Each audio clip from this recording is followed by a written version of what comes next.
Listen, these teams, they aren't lighting it up, but Chargers versus Steelers, we're going to see some paint swap. It's going to be fun. What's your take on Justin Fields through the first 2 games? You know, Tomlin keeps terming his quarterback decisions as a fait accompli because of the health of Russell Wilson. I'm just wondering how you see this playing out and how you've seen it through the first 2 games, Dan. Justin's playing exactly how anyone should have expected any quarterback in Pittsburgh to play this year. They were going to be a run-centric football team, a good run offensive line. They don't have elite perimeter weapons. George Pickens is really good. Freiermuth is really good, but they got 2 good backs. So no matter who the quarterback was going to be, indifferent of Justin Russ or anybody outside of like those 3 or 4 freaks in the league, it was going to be a run-centric offense.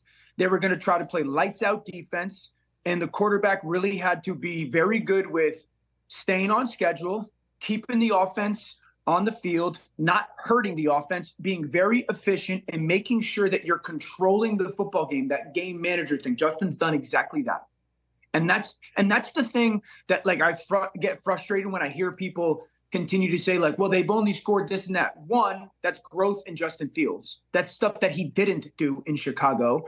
2, there's not been a moment where he's hurt this football team. And he's getting the ball out. They're not taking sacks. He's not giving the ball away. And everyone just pretends like the 2 or 3 plays last week that happened when he rolls out and hits George Pickens deep, or he throws a touchdown to George and they both get called back for penalties, didn't happen. If not, he goes on the road and scores 20-plus against Denver, who's a good defense, and it's a different conversation. So I've been impressed with Justin. I'm not sitting here telling everybody that this Pittsburgh Steelers are going to be the best offense in the league. But I believe if Justin continues to play the way he does and that defense continues to hunt the way that they have, they can play with anybody. There's no question about it. Yeah, and clearly the Chargers aren't putting it all on Herbert's shoulder. I know it's his ankle that's banged up right now, but they have totally recast their team into a trench brawler. They are like vintage, I guess 1990s maybe run game, where what they're doing is they're committing to running the football in a very physical, like kind of like tight end to tight end way. And they are banking on at some point you not being where you're supposed to be, or not fitting it the right way with the right shoulder on defense, or missing a tackle and then they hit those big ones late in games.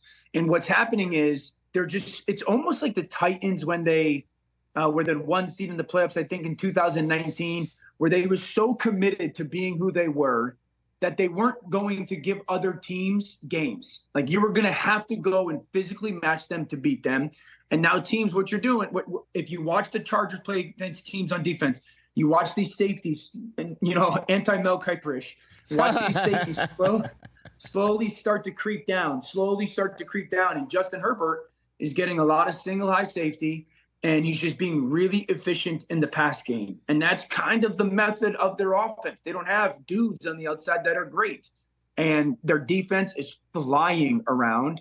And they're the opposite of their offense when it comes to, they're very aggressive. And I think this is a fantastic game of, like, who's the one to not make the mistake. Catch the Rich Eisen Show every single day on the Roku Channel, 12 to 3 Eastern, for free.